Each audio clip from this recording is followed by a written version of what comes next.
Hey, it's me, Destin. Welcome back to Smarter Every Day. You've heard people say it's just like riding a bike, meaning it's really easy and you can't forget how to do it, right? But I did something. I did something that damaged my mind. It happened on the streets of Amsterdam, and I got really scared, honestly. I can't ride a bike like you can anymore.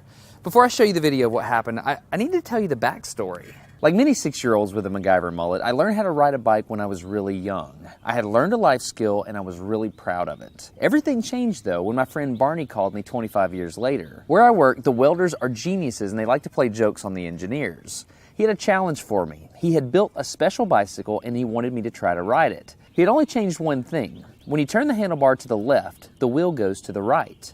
When you turn it to the right, the wheel goes to the left. I thought this would be easy, so I hopped on the bike ready to demonstrate how quickly I could conquer this. And here he is, ladies and gentlemen, Mr. Destin Sandlin. First attempt riding the bicycle. All right. So the faster I go, the better.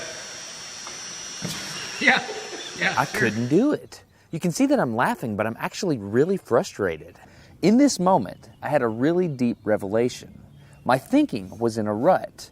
This bike revealed a very deep truth to me. I had the knowledge of how to operate the bike, but I did not have the understanding. Therefore, knowledge is not understanding. Look, I know what you're probably thinking. Destin's probably just an uncoordinated engineer and can't do it. But that's not the case at all. The algorithm that's associated with riding a bike in your brain is just that complicated. Think about it. Downwards force on the pedals, leaning your whole body, pulling and pushing the handlebars, gyroscopic precession in the wheels. Every single force is part of this algorithm. And if you change any one part, it affects the entire control system. I do not make definitive statements that often, but I'm telling you right now, you cannot ride this bicycle. You might think you can, but you can't. I know this because I'm often asked to speak at universities and conferences and I take the bike with me. It's always the same. People think they're going to try some trick or they're just going to power through it. It doesn't work. Your brain cannot handle this. For instance, this guy, I offered him $200 just to ride this bike 10 feet across the stage. Everybody thought he could do it. No, you didn't understand. You didn't understand. So, this way. Okay. All right, a second. All right, so, whenever you're ready. Yeah. Wait. No, you have to keep your feet on. Dude, all right, give it a go. Just give it a go. Wait. Like, you gotta start rolling at least. Go. And go. Oh, go! Alright, back up. Okay, wait. Keep your feet on the pedal. Go. Go right off.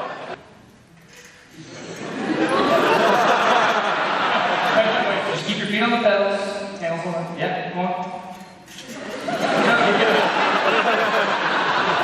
Alright, one more time.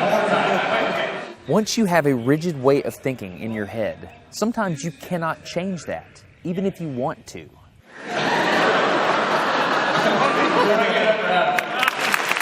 So here's what I did. It was a personal challenge. I stayed out here in this driveway and I practiced about 5 minutes every day. My neighbors made fun of me. I had many wrecks, but after 8 months, this happened.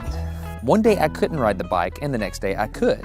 It was like I could feel some kind of pathway in my brain that was now unlocked. It was really weird though. It's like there's this trail in my brain, but if I wasn't paying close enough attention to it, my brain would easily lose that neural path and jump back onto the old road it was more familiar with. Any small distractions at all, like a cell phone ringing in my pocket, would instantly throw my brain back to the old control algorithm and I would wreck. But at least I could ride it. My son is the closest person to me genetically, and he's been riding a normal bike for 3 years. That's over half his life. I wanted to know how long it would take him to learn how to ride a backwards bike, so I told him if he learned how to ride a backwards bike, he could go with me to Australia and meet a real astronaut. Are you going to give up? No. Go ahead. This is how it starts. Look at this. This is such a big deal. Get up, you got it. Did you see his brain get it? So in how many weeks have we been doing this? 2 weeks? In 2 weeks, he did something that took me 8 months to do, which demonstrates that a child has more neuroplasticity, am I even saying that right, than an adult. It's clear from this experiment that children have a much more plastic brain than adults. That's why the best time to learn a language is when you're a young child. All right, today's bike log. I can ride smooth, I can ride fast, I'm thinking the experiment is over.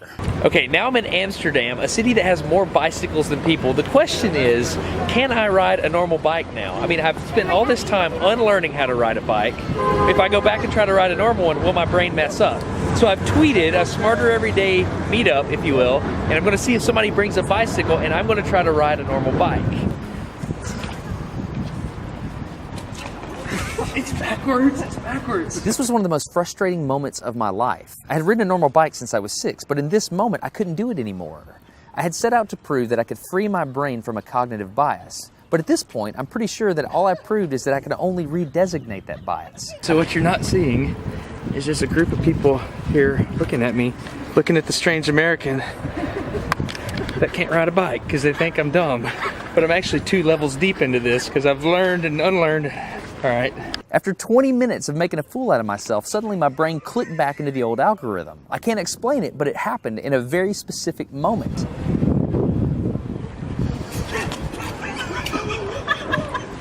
Got it. I'm back. Oh, it clicked. Hold it, it clicked. I got it. Okay, there it is. There was the moment. Okay, I can ride a bike.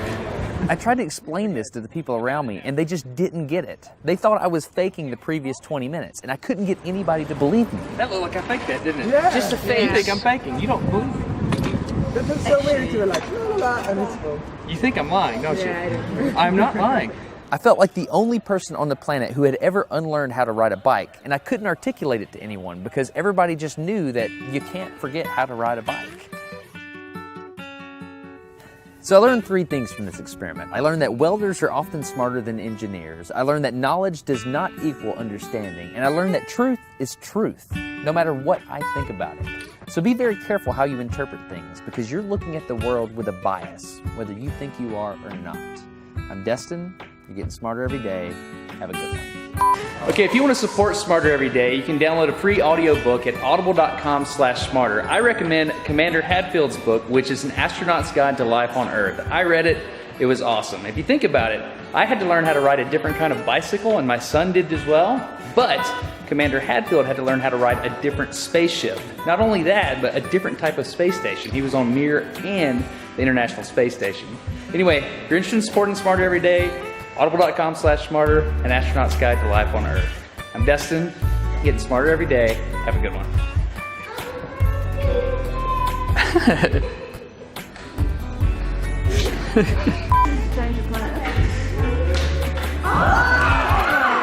Everything's wrong. Instinct reaction is wrong.